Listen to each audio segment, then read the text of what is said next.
5 या महाराष्ट्रामध्ये येऊ घातलेल्या विधान परिषदेच्या निवडणुका, या निवडणुकीच्या संदर्भात आमच्या पक्षाचे नेते आदरणीय एकनाथ शिंदे साहेबांनी स्थानिक आमदार असतील, स्थानिक नगरसेवक असतील, आमच्या पक्षाचे स्थानिक पदाधिकारी आहेत, या विधान परिषदेच्या निवडणुकीच्या माध्यमातून त्यांचे विचार ऐकण्यासाठी मला तातडीने पाठवलेलं आहे.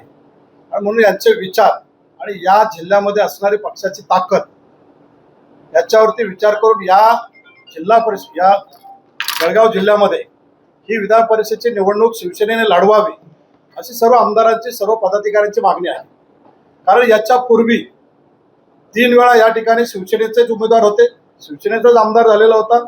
आणि म्हणून या ठिकाणी भाजपचे पण 5 आमदार आहेत, सेनेचे पण 5 आमदार आहेत. या ताकदीवरती आमच्या महायुतीतर्फे सेनेचा उमेदवार उभा करून या ठिकाणी प्रचंड बहुमताने निवडून येईल अशी ताकद आहे. आणि म्हणून हा विचार करत असताना पक्षाचे विचार, आमदारांच्या भावना, कार्यकर्त्यांच्या भावना हे आदरणीय एकनाथ शिंदे साहेबांकडे आम्ही मांडणार आहे. या जिल्ह्याचे पालकमंत्री, आमचे नेते गुलाबराव पाटील आणि मी स्वतः सर्व आमदारांसह आमच्या पक्षाचे नेते एकनाथ शिंदे साहेबांकडे हे विचार मांडणार आहे. आणि आमची ताकद आहे. आणि म्हणून ही निवडणूक युतीमधून असो, या पक्षाच्या ताकदीवरती असो, शिवसेनेला लढवावी अशी भावना आमची आहे. आणि म्हणून हे सर्व विचार घेऊन आम्ही उद्या तातडीने आदरणीय एकनाथ शिंदे साहेबांना भेटणार आहोत. उमेदवाराचं नाव काही निश्चित झालंय का सर? आमदारांचं काही एकमत झालंय का? कारण मंत्री गुलाबराव पाटलांचे चिरंजीव प्रतापराव पाटील यांचं नाव आघाडीवर आहे, त्या संदर्भात काही एकमत झालंय का आमदारांसोबत आपलं काही? या सर्व भावना आहेत की या ठिकाणी शिवसेनेचा उमेदवार उभा राहायला पाहिजे. शिवसेनेचा उमेदवार शिवसेनेच्या आमदारांच्या ताकदीवरती, कार्यकर्त्यांच्या मेहनतीवरती, इथं असणारी आमची ताकद मतदारांची, या ताकदीवरती शिवसेनेचा आमदार निवडून येणार आहे हे आम्ही त्यांना सांगणार आहे. उमेदवारी शिवसेनेचा उमेदवार शिवसैनिक द्यावा एवढीच मागणी आमची. हे सर्व नेत्यांना आम्ही सांगणार. आमचे मुख्य नेते, महाराष्ट्राचे उपमुख्यमंत्री एकनाथ शिंदे साहेब ठरवणार. आणि जे आदेश ते देतील तो आदेश घेऊन आम्ही या जिल्ह्यामध्ये शिवसेनेच्या वतीने शिवसेनेचा उमेदवार उभा करून आम्ही निवडून आणणार आहे. या बैठकीमध्ये जे आहे उमेदवारांची नावावरती एकमत झालंय का आणि किती उमेदवारांची नाव चर्चेमध्ये? सर्व आमदारांच्या, सर्व आमच्या पदाधिकाऱ्यांचं एकमत झालेलं आहे की या जिल्ह्यामध्ये शिवसेनेचा उमेदवार उभा करायचा, शिवसैनिक उभा करायचा, धनुष्यबाणावरती त्याला निवडून आणायचा, हे आमचं एकमत झालेलं आहे. हे बघा, आज एवढं एकमत झालेलं आहे की इथे आपली भारतीय जनता पक्षाच्या बरोबरच शिवसेनेची ताकद आहे. हे सगळं खरं असताना सुद्धा या जळगाव जिल्ह्यातल्या 2ही लोकसभेचे खासदार हे भारतीय जनता पक्षाचे, विधान परिषदेचा सदस्य भारतीय जनता पक्षाचा आहे, महापौर भारतीय जनता पक्षाचा आहे, स्थायी समितीचा अध्यक्ष भारतीय जनता पक्षाचा आहे. मग बरोबरीची ताकद असताना किमान आम्हाला विधान परिषदेची जागा द्यावी या विषयावर आमचं सगळ्यांचं एकमत झालेलं आहे. आणि याच्यासाठी कुठलीही तडजोड नाही की ही सोडा मग ही आम्हाला द्या, असं न करता जळगाव जिल्ह्यातली विधान परिषदेची जागा ही शिवसेनेला सोडावी याच्यावर आमचं एकमत झालेलं आहे.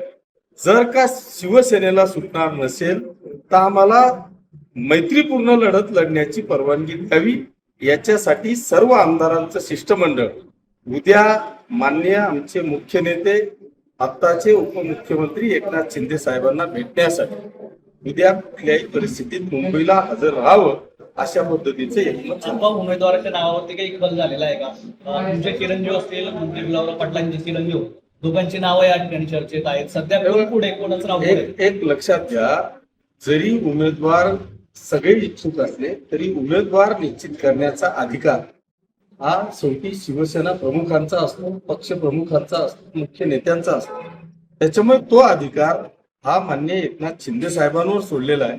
अगदी एकमत असं झालेलं आहे की तुम्ही फक्त आम्हाला सिग्नल द्या, आम्ही तुम्हाला एक शिवसैनिक हा विधान परिषदेवर पाठवायची हमी आम्ही देतो, अशा पद्धतीचं एकमत. आपण जर संख्याबळाचा आपण जर विचार केला तर भाजपचा आणि शिवसेनेचा संख्याबळ सारखं आहे, त्यामुळे तुम्हाला भाजप सहजासहजी जागा देईल अशी स्थिती तर आता नाहीये. जर समजा भाजपने आडमुठेपणाची भूमिका कायम ठेवली तर शिवसेना लढेल असं स्थानिक आमदारांचं एकमत झालंय का? याच विषयावर एकमत झालं की आपण मैत्रीपूर्ण म्हणजे युतीने भारतीय जनता पक्षाने मोठा भाऊ म्हणून लहान भावाला म्हणजे शिवसेनेला आमच्या आट्टास्तव म्हणा ती विधान परिषदेची जागा आम्हाला सोडावी अशा पद्धतीचा हट्ट आम्ही सगळे आमदार महायुतीचे नेते म्हणून आदरणीय एकनाथजी शिंदे साहेबांसमोर मांडणार आहोत. जर महायुतीमध्ये जागा नाही सुटली तर आम्हाला मैत्रीपूर्ण लढतीसाठी आपण परवानगी द्यावी अशा पद्धतीची मागणी आम्ही त्या ठिकाणी करणार आहोत. ती परवानगी दिली तर 100% शिवसेनेचा उमेदवार उभा राहील आणि कुठल्याही परिस्थितीत निवडून येईल अशा पद्धतीचं एकमत आमचं झालं. प्रताप नावाविषयी मी तुम्हाला तेच सांगतोय की आज उमेदवार कोण आहे याच्याही पेक्षा पहिल्यांदा जागा आमच्या पारड्यात पाडणे, ती जागा जर का एकदा सुटली तर मग सगळे इच्छुक उमेदवार हे आदरणीय एकनाथ शिंदे साहेबांसमोर ते नावं जातील. त्याच्यातलं नाव कोणाला डिक्लेअर करायचं हा अधिकार माझा किंवा गुलाब भाऊंचा नाही, तो अधिकार माननीय एकनाथ शिंदे साहेबांचा आहे. त्याच्यामुळे त्या विषयावर मी सांगू शकतो. प्रताप पाटलांच्या तुम्ही कोणत्या नावाचा हट्ट करणार आहे? आपण तुम्ही कोणत्या नावाचा हट्ट करणार आहात? आजची जी तुम्ही बैठक कोणत्या- आहे ती कोणत्या नावाचा हट्ट करणार? नावावरती निश्चित करण्यासाठी बोलवलेली होती अशी माहिती येते. मात्र बैठकीमध्ये नावावरती एकमत होऊ शकलं नाही अशी देखील माहिती पुढे येते. नाही, तसा विषय नाही. आम्ही पहिला विषय असा आहे की उमेदवारावर चर्चाच नाही झाली. आज जी चर्चा झाली ती फक्त शिवसेनेला ही जागा सुटावी आणि जर सुटली नाही तर इंडिपेंडंट लढण्यासाठी, मैत्रीपूर्ण लढण्यासाठी एकनाथ शिंदे साहेबांनी परवानगी द्यावी याच्यासाठी हे शिष्टमंडळ मुंबईला रवाना होतं. आपण आमदारांचं एकमत झालंय का मैत्रीपूर्ण लढत करण्याचं? 100% आमदार, माजी खासदार सगळ्या जिल्हा प्रमुखांचं एकमत झालेलं आहे की आपण सगळ्यांनी स्वतंत्र, जर महायुतीने जागा सोडली नाही तर स्वतंत्र लढावं अशा पद्धतीचं एकमत. आपण उद्या आमदारांचं शिष्टमंडळ शिंदे साहेबांना भेटणार आहे तेव्हा उमेदवार निश्चित होण्याची शक्यता आहे का उद्या? पहिल्यांदा जागा सुटणं महत्वाचं आहे आणि मग कदाचित एकनाथ शिंदे साहेब आहेत, ते प्रमुख आहेत, ते आमचे सगळ्यांचे नेते आहेत, कदाचित उद्या ते उमेदवार जाहीरही करू शकतात. उमेदवाराच्या नावासंदर्भात चर्चा होईल का आपण? उमेदवारीच्या नावाच्या संदर्भात काही चर्चा उमेदवाराच्या झाली? नावासंदर्भात समजा शिंदे साहेबांनी डिक्लेअर सगळ्यात पहिला विषय हा आहे की जागा आम्हाला महायुतीकडून सुटणे, जर नाही सुटली तर स्वतंत्र लढण्यासाठी परवानगी देणे. या दोघं विषयांपैकी निर्णय झाल्यावर त्याच मिनिटाला मी तुम्हाला सांगतो उमेदवारी तिथं जाहीर होईल. संभाव्य नाव कोणाचं? संभाव्य नाव कोणाचं? आता संभाव्य नावे तुम्हीच जाहीर केलेले आहेत, प्रतापराव पाटील. सगळे तुम्हीच जाहीर केलेले आहेत ना, तो माझा अधिकार नाही. ज्या चर्चा चाललेल्या आहेत त्याच्यातलं कोणीतरी एक होईल. आपण आपण कधी या जाते आमदार? बैठकीत तुमच्या उपस्थितीकडे देखील लक्ष लागलेलं होतं. मात्र या बैठकीला तुम्ही कुठेतरी उशिरा आल्याचं दिसलं. नेते मंडळी तुमची वाट पाहत होती. नाही, तसा विषय नव्हता. ही मीटिंग अचानक लागली. माझा एक चांदवडला म्हणजे पूर्वनियोजित कार्यक्रम होता. मी त्यांना विनंती केली की अर्धा तास मी लेट पोहोचतोय. खरं म्हणजे तुम्हालाही मी बोललो की मी अर्धा तास उशिरा पोहोचतोय. न येण्याचं काही कारणच नाही. 100% मी फ्री अर्धा तास उशिरा पोहोचलो तरी सांगून पोहोचलो. सर्व आप्पासाहेब, एक माहिती अशी पण आहे, सगळे आमदार एकत्र. आप्पासाहेब एक माहिती अशी पण आहे, भाजपचं जवळपास नाव फायनल झालेलं आहे, ते जाहीर व्हायचं बाकी फक्त. जर भाजप अशा तयारीत असेल तर शिवसेना अजून जागा मिळेल का, सुटेल का, या म्हणजे तुम्ही कुठेतरी बॅग फुटला दिसताय. अजिबात बॅग कुठला नाही. आम्ही सगळेजण तयारीत लागलेलो आहोत.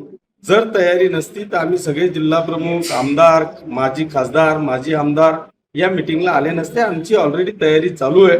100% उद्या चर्चा झाल्यानंतर परवा फॉर्म भरताना तुम्हाला एक शिवसैनिक या ठिकाणी दिसेल.